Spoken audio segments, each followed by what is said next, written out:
London, England. An industrial cesspool of crime and villainy. The year is 1890. And while the air above Big Ben churns with blackened air from factory furnaces, the streets run red with blood. The Bloofer lady has struck again.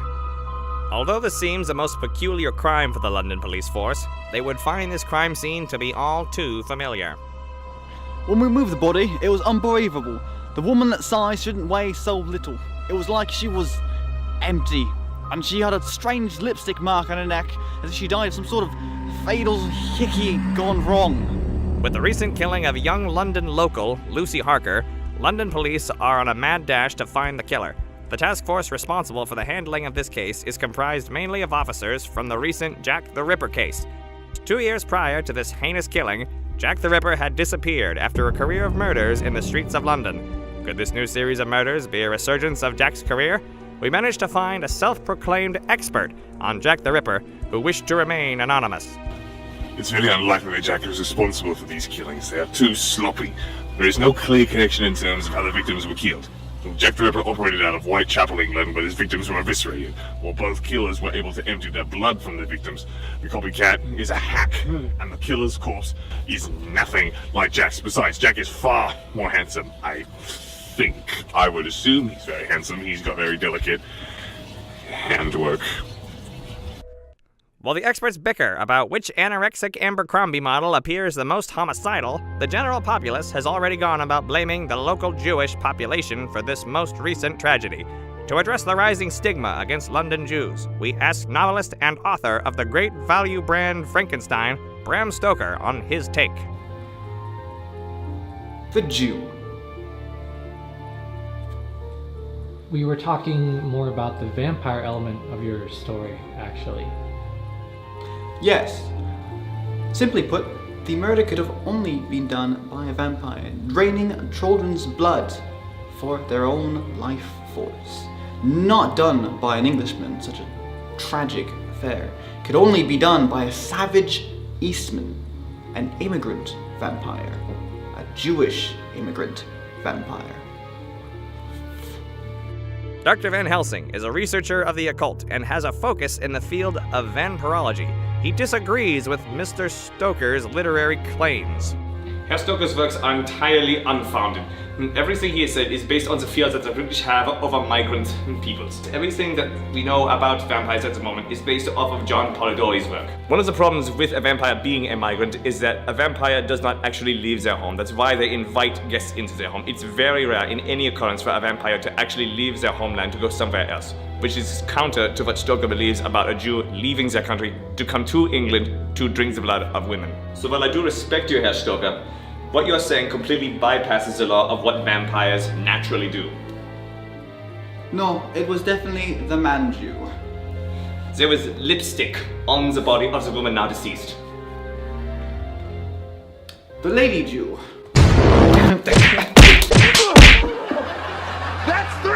With recent housing development booms in urban London, many older properties have fallen into despair.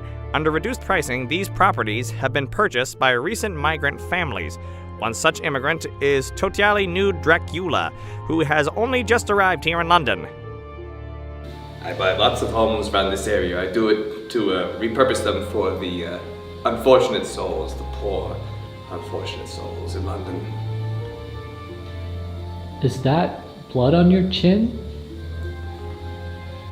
No, it's paint. I was painting a painting, beautiful painting, right before this. Nothing to do with vampires, at all. In an interesting turn of events, some Hall Caine has telegraphed in with yet another consideration. Stoker? Oh yes, quite sure. I know him. I know his character, the sort of stunts he pulls. This is no doubt his work. Me? Why, I wasn't quite expecting that. I mean, who tipped you off to something like this? Caine? Well, touche, Tommy boy. Touche. I'm extremely intrigued by your investigation. Am I the Bloofer lady?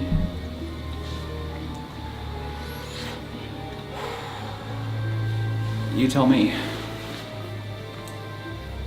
How do I know Dracula, you ask? He's my master, my giver of life.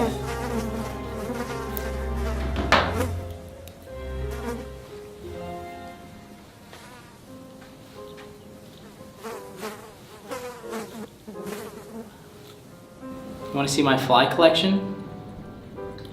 If you are referring to the other room buzzing with flies, then yes. But back to the point, what interactions have you had lately with Dracula? Who is worth meeting him face to face? He is above us all. He is my master, my giver of life, I tell you. Where do you get all these flies and spiders?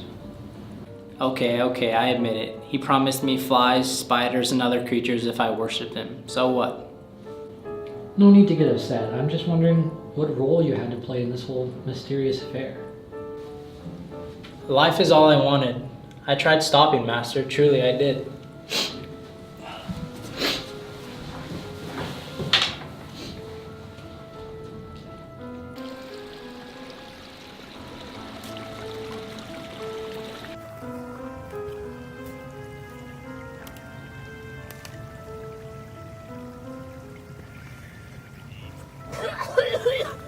Woofkin, Holinshire. I tried to warn him,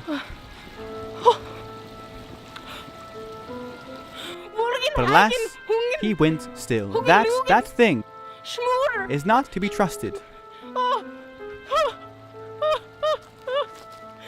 No, bloodsucker. Bloodsucker.